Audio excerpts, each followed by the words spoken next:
एक बार एक नौजवान अपनी किस्मत से परेशान दुख तकलीफों से हार कर नदी में कूदने जा रहा था। तभी एक ऋषि वहां से गुजर रहे थे। उन्होंने उस नौजवान को रोका और उसके आत्महत्या करने का कारण पूछा। युवक बोला, श्रीमान, मैं बहुत दुखी हूँ, अकेला हूँ, मुझे किसी भी काम में सफलता नहीं मिलती, मेरी आर्थिक स्थिति बहुत खराब है, मेरा मन बहुत अशांत है, मुझे सबने अकेला छोड़ दिया है, मेरी किसी से नहीं बन पाती, मेरा कोई साथ नहीं देता, ऐसे जीवन का मैं क्या करूं? इसलिए मैं अपना जीवन समाप्त करने जा रहा था। ऋषि ने कहा, अगर तुमने मन बना लिया है तो क्या तुम मुझे सिर्फ अपने 7 दिन दे सकते हो? अगर उसके बाद भी तुम्हारी परेशानी का हल नहीं निकला तो जैसी तुम्हारी इच्छा। युवक मान गया। ऋषि ने कहा, तुम 7 दिन तक मेरे साथ मेरी कुटिया में रहोगे, जितना हो चुप रहोगे और सुबह शाम ध्यान जरूर लगाओगे। बस इतना ही काम तुम्हें करना है। युवक को कुछ समझ नहीं आया कि इससे उसकी परेशानी का हल कैसे निकलेगा, लेकिन बिना सवाल किए उसने ऋषि की बात मान ली। अगले दिन सुबह उठकर उसने ध्यान लगाया, अपने दिनचर्या के सारे काम चुपचाप होकर किए। वो अभी भी असमंजस में था, लेकिन पहला दिन उसे अच्छा लगा। दूसरे दिन भी उसने ऐसा ही किया, सुबह शाम ध्यान लगाया, शांत रहा, अपने बाकी काम भी करता रहा। अब उसे और बेहतर महसूस हो रहा था। ऐसा करते करते 7 दिन बीत गए। 8वें दिन ऋषि ने युवक से पूछा, अब बताओ, क्या तुम्हें अभी भी कोई परेशानी या शिकायत है? युवक ने हाथ जोड़ते हुए कहा, नहीं ऋषिवर, अब मैं बिल्कुल शांत हूँ, खुश हूँ, मैं अपने अंदर एक नई एनर्जी फील कर रहा हूँ। मुझे मेरी परेशानियों का हल साफ साफ दिख रहा है, बल्कि अब मुझे इस बात से कोई शिकायत नहीं कि मेरे बारे में किसने क्या कहा, क्यों कहा। ऋषिवर, ये सब आपकी वजह से हुआ है। इस बात पर ऋषि बोले, इसमें मैंने कुछ नहीं किया, ये सबका कारण तुम्हारी नकारात्मक सोच थी। जब हम चुप रहते हैं, ध्यान लगाते हैं, तो हमारी सारी नकारात्मक सोच धीरे धीरे समाप्त होने लग जाती है। नकारात्मक सोच उस कोहरे की तरह होती है जिसके पार हम देख नहीं पाते, लेकिन जब कोहरा खत्म होता है तो हमें सभी सही और गलत रास्ते साफ साफ दिखाई देने लगते हैं। वैसे ही जब तुमने अपनी पूरी ऊर्जा इधर उधर बर्बाद करने के बजाय ध्यान में लगाई तो तुम्हें तुम्हारी गलती का एहसास हो गया। जो काम तुम्हें पहले कठिन लगता था, अब तुम्हें वो आसान लगने लगा, और जिस दुख तकलीफ परेशानियों से तुम भाग रहे थे, अब तुम्हारे अंदर उनसे लड़ने की हिम्मत आ गई है।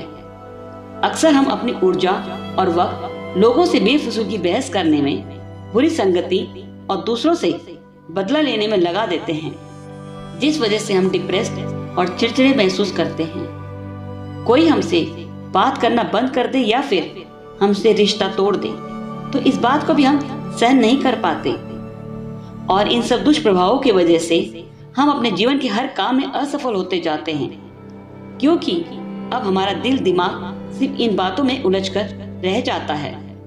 जब आप एक के बाद एक काम में असफल होते जाते हो तो आप बहुत दुखी, सुस्त और अकेला फील करते हो। आपके अंदर अपने लिए और लोगों के प्रति बहुत गुस्सा भर जाता है। ऐसे समय हमें योग और ध्यान जरूर करना चाहिए। इससे न केवल शारीरिक बल परंतु मानसिक सोच भी बढ़ती है। ये हमें हर रोज होने वाली उथल पुथल से लड़ने की हिम्मत देता है, हमें मजबूत बनाता है। हम अपने आप को डिप्रेशन में जाने से बचा सकते हैं। इससे हमारा लक्ष्य पर फोकस लेवल और बढ़ जाता है और हमारा मन भी शांत रहता है। लोगों के प्रति क्रोध और ईर्ष्या की भावना खत्म होने लग जाती है, क्योंकि आपको अपनी मंजिल साफ साफ नजर आने लग जाती है। जितने भी बड़े और सफल लोग होते हैं वो ज्यादातर मौन रहते हैं और ध्यान जरूर लगाते हैं। जैसे भगवान राम, श्री कृष्ण, अर्जुन, द्रोणाचार्य, परशुराम, यहाँ तक कि रावण जैसे लोग भी मौन और ध्यान की शक्ति को जानते थे। मौन रहने से और ध्यान लगाने से हमारी जीत निश्चित हो जाती है, चाहे फिर वो अर्जुन के लिए मछली की आंख पर निशाना लगाना हो या फिर रावण का किसी भी देवता से वरदान लेना। यहाँ तक कि चाणक्य, और भगवान बुद्ध भी मौन की शक्ति को जानते थे। उनके अनुसार हमारे शब्द बहुत बहुमूल्य हैं। जिस तरह से योद्धा अपने तीर, साहूकार अपना धन बहुत सोच समझकर खर्च करते हैं, वैसे ही हमें अपने शब्दों को बहुत सोच समझकर बोलना चाहिए। मौन रहकर हम सिर्फ अपने आसपास के लोगों को और परेशानियों को ही नहीं, बल्कि खुद को भी सही से पहचान पाते हैं। हमारी जुबान हमारी ताकत भी है और हमारी कमजोरी भी। अगर सही समय पर सही शब्द बोले जाएं, तो ये इंसान को सफलता की चोटी पर पहुंचा सकता है, और अगर गलत हो जाए तो पल भर में अर्श से फर्श पर ला सकता है। अब नौजवान युवक के अंदर एक नई हिम्मत, एनर्जी और आत्मविश्वास आ गया। उसने ऋषि से आशीर्वाद लिया और अपने घर वापस चला गया।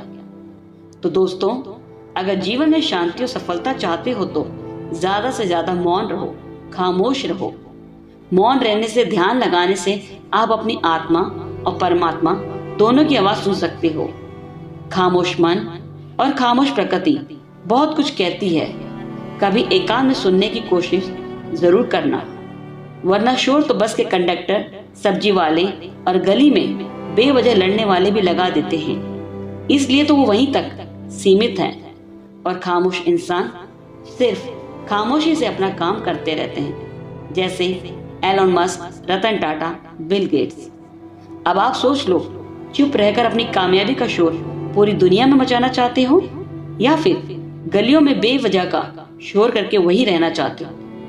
तो दोस्तों, अगर वीडियो अच्छी लगी हो तो वीडियो को लाइक और चैनल को प्लीज सब्सक्राइब करके बेल आइकन को प्रेस कर लें, ताकि आपको ऐसे ही लाइफ चेंजिंग वीडियोस देखने को मिलती रहे। तो मिलते हैं नेक्स्ट वीडियो में। तब तक मेहनत करते रहो और आगे बढ़ते रहो।